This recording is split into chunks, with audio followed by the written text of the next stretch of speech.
नमस्कार साथियों। तो आज है 29 मई 2026। दोस्तों, इस वीडियो में हम सिर्फ 4 ही कंपनी की स्टॉक्स को लेकर चर्चाएं करेंगे जिसका आज क्वार्टर 4 की रिजल्ट आउट हुआ, वो भी मार्केट क्लोज हो जाने के बाद। और दोस्तों, बेस्ट पार्ट क्या पता है, इन 4 में 4 ही कंपनी बहुत बढ़िया परफॉर्म किया। मतलब क्वार्टर 4 में कुछ कंपनी की बेस्ट एवर परफॉर्मेंस रहा इनकम की सेगमेंट पे, प्रॉफिट की सेगमेंट पे। कुछ कंपनी की प्रॉफिट मल्टीफोल्ड हुआ है। ठीक है, तो अंत तक बने रहिए दोस्तों। हो सकता है कि आपके पास हो इनमें से कुछ कंपनी की शेयर है या नहीं है, डज नॉट मैटर। बट ये चारों कंपनी दोस्तों बहुत अच्छी कंपनी है। और सबसे पहले दोस्तों हम शुरुआत करेंगे एक ऐसे कंपनी एशियन पेंट्स लिमिटेड, जो कि निफ्टी 50 की पार्ट भी है। वैसे तो आज मार्केट काफी बेरिश था, ये सच है। बट एशियन पेंट्स की अभी रिजल्ट आउट हुआ है, जो कहीं ना कहीं शेयर की मोमेंटम को बदल सकता है। जैसे कि ये देखिए कंपनी की रिजल्ट। मार्च 2026 मतलब करेंट क्वार्टर में कंपनी की इनकम आया है इस बार 9,247 करोड़ रुपए। पिछले साल कितना था मार्च 2025 में? 8,359 करोड़ रुपए। तो मतलब ईयर ऑन ईयर बेसिस पे कंपनी बहुत बढ़िया ग्रोथ रखा, बहुत ही बढ़िया ग्रोथ रखा। और क्वार्टर ऑन क्वार्टर बेस पे क्वार्टर 3 में कंपनी की इनकम था 8,867 करोड़ रुपए। और दोस्तों यकीन कीजिए, कंपनी लास्ट कुछ सालों की बेस्ट एवर इनकम जनरेट किया है। और सबसे बड़ी बात क्या पता है, कंपनी अपने एक्सपेंसेस को मैनेज किया, मतलब जो खर्चा है उसको बहुत अच्छे से मैनेज किया। और जिस वजह से कंपनी की क्या हुआ, इसकी जो ऑपरेशनल प्रॉफिट मार्जिन वो 2% बढ़ गया है। वो 2% बढ़ गया। लास्ट ईयर था 17%, इस बार 19%। बट इसके साथ साथ ये भी फैक्ट है कि क्वार्टर ऑन क्वार्टर बेस पे थोड़ा सा डिक्लाइन भी हुआ। बट दोस्तों यहाँ पे एक और बड़ी फैक्ट है कि कंपनी इस बार एक्सेप्शनल आइटम या अदर्स इनकम के थ्रू बहुत अच्छा इनकम जनरेट किया। और जिस वजह से क्या हुआ कि सब यहाँ पे कैलकुलेशन करने के बाद जो नेट प्रॉफिट वो आया है 1,185 करोड़, जो पिछले क्वार्टर 3 में था 1,074 करोड़। और लास्ट ईयर में तो बहुत कम था। लास्ट ईयर क्वार्टर 4 में 701 करोड़ की प्रॉफिट बनाया था कंपनी।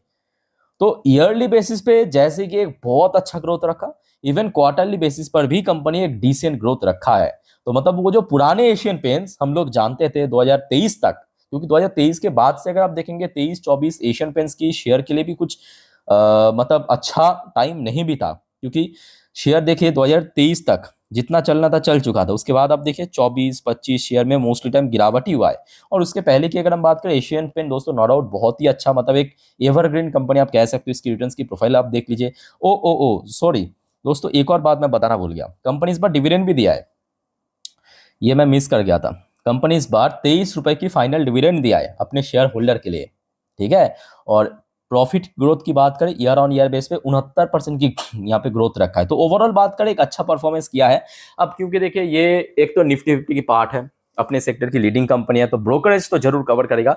सो सोमवार अगर ब्रोकरेज की तरफ से ठीक ठाक रेटिंग टारगेट मिल गया तो कहीं ना कहीं शेयर में एक अच्छा बाउंस बैक हो सकता है। और इवन ये भी फैक्ट है कि मार्केट की सेंटीमेंट किस तरफ सोमवार हो रहा है वो अभी दूर की बात है। डोंट वरी, मैं आपको एक बार रविवार के दिन इन्फॉर्म कर दूंगा, ठीक है, कि कौन कौन सी शेयर सोमवार के लिए इंपॉर्टेंट है। उनमें से ऑब्वियसली एशियन पेंट्स भी रहेगा। तो फिलहाल एशियन पेंट्स की रिजल्ट दोस्तों ऐसा रहा। अब चलिए नेक्स्ट कंपनी की रिजल्ट को चेक करते हैं। इसका नाम है हैप्पीएस्ट माइंड टेक्नोलॉजी। दोस्तों आपने नोटिस किया होगा कि हैप्पीएस्ट माइंड शुरू में जब आया था, जो मतलब मेरे तरह पुराने निवेशक उनको पता होगा, ये लिस्ट हुआ था 2020 में, कोविड की ठीक बाद सितंबर में। उस समय हमने देखा था शेयर शुरू शुरू में तो बहुत चल चुका था।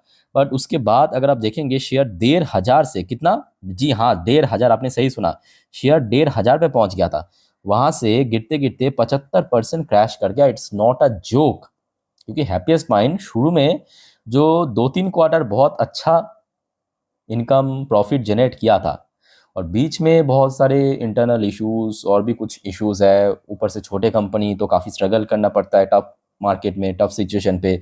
सो रिसेंटली कंपनी की रिजल्ट आउट हुआ। कंपनी की रिजल्ट में इस बार थोड़ा सा बेटर नजर आया है। जैसे कि कंपनी की इनकम की बात करें, जो पिछले साल था या बीच में भी 2 क्वार्टर अगर आप देखेंगे 600 के नीचे ही था, 600 करोड़ के नीचे था। इस बार कंपनी 604 करोड़ की इनकम ना केवल जनरेट किया, बल्कि पिछले कुछ क्वार्टर की जो एक पर्टिकुलर रेजिस्टेंस मिल रहा था, मतलब क्वार्टर की आपकी इनकम की सेगमेंट अगर आप देखेंगे, देखिए बहुत नीचे था।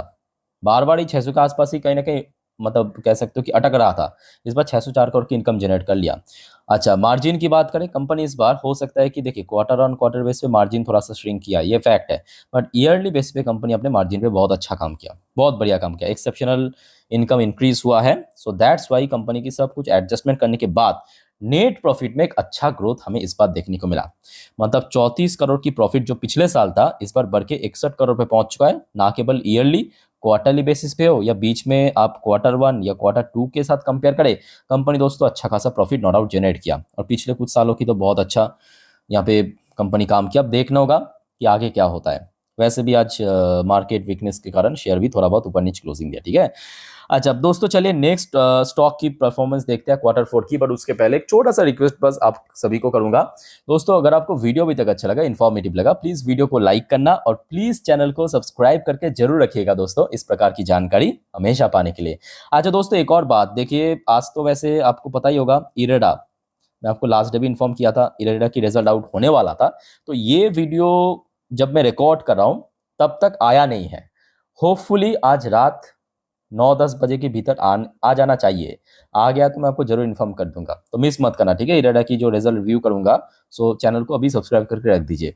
आज दोस्तों अब बात करेंगे एक और शानदार कंपनी। देखिए इसकी शेयर प्राइस हो सकता है कि कम है, बट कंपनी जेन्युइन कंपनी, मतलब अच्छी कंपनी आप कह सकते हो ज्वेलरी सेक्टर की, पीसी ज्वेलर्स। और इस बार पीसी ज्वेलर्स की परफॉर्मेंस भी काफ़ी बढ़िया रहा। देखिए देख लीजिए कंपनी की इनकम इस बार जहाँ पे लास्ट ईयर में था 699 करोड़ रुपए, सीधा स्पाइक करके 927 करोड़ रुपए पहुंच चुका है। और कंपनी बहुत मतलब वो जो कंसिस्टेंसी है ना वो मेंटेन किया। जैसे कि आप देखिए Q1 पे 725 करोड़, Q2 में 825 करोड़, Q3 में 875 करोड़, इस बार 927 करोड़ पे पहुंच चुका है, जो कि अभी तक की best ever income company generate कर लिया, अभी तक की बेस्ट एवर इनकम। बट दोस्तों एक बहुत बड़ी फैक्ट भी है, क्या है कि दोस्तों आपको पता होगा कि फरवरी, मार्च या जनवरी के महीनों पे गोल्ड की प्राइस अपने पीक में पहुंच गया था। सो ये तो आपकी ज्वेलरी कंपनी है, बाहर से महंगा गोल्ड खरीदना पड़ रहा है, उसके बाद उसको मतलब जो रॉ गोल्ड है उसको प्रोसेस करके, मतलब जो भी है आप कह सकते हो कि मतलब ज्वेलरी में कन्वर्ट करके बना के उसको बेचना पड़ रहा है। तो ऑब्वियसली बात उसका जो रॉ मटेरियल है ना, प्राइस बढ़ गया। तो जिस वजह से कंपनी की जो ऑपरेशनल प्रॉफिट मार्जिन वो काफ़ी श्रिंक कर गया, जो कि मैं कहूँगा पहले से प्रेडिक्टेबल था कि ऐसा कुछ हो सकता है, इसमें कोई शॉकिंग बात नहीं है, ठीक है। और ओवरऑल बात करें कंपनी की, इस बार प्रॉफिट में कोई खराबी नहीं हुआ, बिकॉज कंपनी की इनकम इतना ज़्यादा बढ़ चुका है। सो जिस वजह से ईयरली बेसिस पे प्रॉफिट काफ़ी बढ़ गया, 95 करोड़ से बढ़ के 153 करोड़ पे पहुंच चुका है। बट क्वार्टरली बेस पे थोड़ा बहुत हमें ड्रॉप भी देखने को मिला। बट दोस्तों यहाँ पे एक और बड़ी बात यह है कि देखिए सिर्फ इस क्वार्टर ही नहीं, अगर आप पिछले साल को उठा के देखेंगे Q3 या Q4 में थोड़ा सा अंतर होता है। अब ये अंतर कहाँ की अंतर है मैं आपको समझा देता हूँ दोस्तों। ये जो क्वार्टर है मतलब दिसंबर क्वार्टर मतलब हमारे यहाँ पे अक्टूबर, नवंबर, दिसंबर। अच्छा भारत में अक्टूबर, नवंबर, दिसंबर में क्या चलता है? बहुत सारा फेस्टिवल, धनतेरस, दिवाली, बहुत सारा पूजा पाठ या वेडिंग सेशन चलता है। तो ऑब्वियसली बात है उस टाइम पे क्या होता है, लोग जो गोल्ड सिल्वर परचेज थोड़ा ज़्यादा करते हैं, तो जिस वजह से वहाँ पे क्या होता है कि प्रॉफिट थोड़ा ज़्यादा ही बनता है कंपनी की, ठीक है। सो ओवरऑल बात कर मैं कहूँगा ठीक है, कंपनी की इस बार परफॉर्मेंस खराब नहीं था। सो लेट्स सी कैसा रिएक्शन होता है शेयर में, और खास करके ब्रोकरेज रेटिंग एंड टारगेट देने के बाद। अब दोस्तों बात करेंगे एक और फ्यूचरिस्टिक कंपनी, क्योंकि आज की डेट में जिस रफ्तार से खास करके फॉसिल फ्यूल की प्राइस बढ़ रहा है, सो उसका एक बहुत बढ़िया ऑल्टरनेट है ग्रीन एनर्जी या रिन्यूएबल एनर्जी। और ये कंपनी दोस्तों इसी फील्ड की कंपनी है। कंपनी का नाम आइनॉक्स ग्रीन एनर्जी लिमिटेड। भले ही छोटे कंपनी है बट इसका कामकाज दोस्तों छोटा नहीं है, बड़े बड़े कंपनी को भी टक्कर दे सकता है। आइए इस कंपनी की अभी अभी रिजल्ट आउट हुआ है, मतलब जस्ट अभी अभी ये वीडियो मैं रिकॉर्ड कर रहा हूँ, यहाँ पे आप देख सकते हो 4 बज के, ये देखिए 4:22 की रिजल्ट। मैं आपको सीधा PDF ओपन करके दिखाता हूँ। और दोस्तों अगर आपके पास है ना आइनॉक्स ग्रीन की रिजल्ट, तो मैं कहूँगा भाई आपका तो मतलब ये उड़ जाएगा, मतलब नींद उड़ जाएगा कि कब फिर से मार्केट ओपन होगा। एक बार मैं आपको दिखा देता हूँ रिजल्ट, जस्ट अ मिनट। नहीं सॉरी, ये गलत PDF मैंने ओपन कर दिया, सॉरी। हाँ ये वाला सही है, एक्चुअली मैं पहले से देख रहा था, मेरे पास डाउनलोड करके रखा है।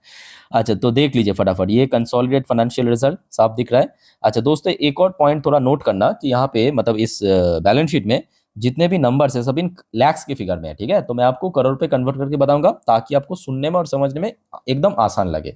अच्छा शुरुआत करेंगे कंपनी की टोटल इनकम से। देखिए यहाँ पे लैक्स में है तो पीछे से हम क्या करेंगे, 2 अंक को हटा देंगे, वो हो गया आपका करोड़। तो इस बार कंपनी की इनकम कितना हुआ, 119 करोड़ रुपए। नोट करते जाइए, लास्ट क्वार्टर दिसंबर में कितना था, 101 करोड़ से ज्यादा। और लास्ट ईयर में कितना था, 2025 की Q4 में सिर्फ 85 करोड़ रुपीस। तो कंपनी की ना केवल इनकम में अच्छा ग्रोथ रखा है, बल्कि मतलब ईयरली हो क्वार्टरली हो, बोथ सेगमेंट पे अच्छा खासा ग्रोथ रखा है। अच्छा, कंपनी के एक्सपेंस की बात करें, टोटल एक्सपेंस मतलब खर्चा, जो कि एक बहुत बड़ा चिंताजनक विषय है, कंपनी यहाँ पे बहुत अच्छे से मैनेज किया। अब जरा खुद सोच के बताइए, कंपनी की लास्ट ईयर में इनकम कितना था, उस हिसाब से एक्सपेंस कितना हुआ, 72 करोड़। और इस बार कंपनी की इनकम सोचिए इतना बढ़ गया, पर उसके बावजूद भी आप देखिए, नोट करना, 72 करोड़ सिर्फ बढ़ के 73 करोड़ ही हुआ है, जस्ट 1-1.5 करोड़ की हेरफेर ऊपर नीच हुआ। इवन क्वार्टरली बेसिस पे भी कोई बहुत बड़ा में चेंजेस देखने को नहीं मिला। तो मतलब कंपनी इस बार अपने एक्सपेंस को बहुत अच्छे से मैनेज किया। जो कंपनी दोस्तों अपने खर्चे को, मतलब इनकम तो बढ़ा है, इनकम के बाद अगर एक्सपेंस को ढंग से मैनेज कर लिया तो उसका तो प्रॉफिट बढ़ेगा ही। अब लीजिए ये 7वां पॉइंट, मतलब profit after tax, net profit कितना हुआ है पता है, मल्टीफोल्ड हुआ। जहां पे लास्ट ईयर पिछले साल कितना था पता है, 6 करोड़ 44 लाख, लगभग कोई 6.5 करोड़ के आसपास कंपनी प्रॉफिट बनाया था। इस बार पता है कितना हुआ, ये देखिए 28 करोड़ 35 लाख, 28 करोड़ 35 लाख, यानी कितना, 12, 18, 24, तो लगभग देखा जाए 3.5 गुना के आसपास, लगभग मैं रफली कैलकुलेट कर रहा हूँ, 3.5 गुना के ऊपर पहुंच चुका है कंपनी की net profit. Even quarter on quarter base पे भी बहुत अच्छा ग्रोथ रखा है कंपनी, 24 करोड़ 66 लाख से सीधा बढ़ के 28 करोड़ 35 लाख पे पहुंच चुका है। तो ओवरऑल बात करें सेगमेंट, कंपनी अच्छा काम किया है। अब देखना होगा, सब कुछ मार्केट के ऊपर डिपेंड कर रहा है। अब देखिए यहाँ पे कंपनी की प्रॉफिट बढ़ गया, इनकम बढ़ गया, तो इसका जो basic and diluted earning per share वो भी बढ़ गया। पिछले साल था 0.15, लास्ट क्वार्टर में 0.65, इस बार 0.71 पे पहुंच चुका है। तो अच्छा रिजल्ट है कि नहीं। ठीक है, तो दोस्तों ये कुछ कंपनी के रिजल्ट जो आज आउट हुआ है, मैं आपको दे दिया अपडेट। और याद रखना, मैं आपको नेक्स्ट वीडियो में या तो सेकंड नेक्स्ट वीडियो में इरेडा के रिजल्ट का भी अपडेट दे दूंगा, मिस मत करना देखना दोस्तों। चैनल को सब्सक्राइब करके रखिए अगर आपने अभी तक नहीं किया तो। सो वाइंड अप करता हूँ वीडियो को, टेक केयर, बाय बाय, जय हिंद।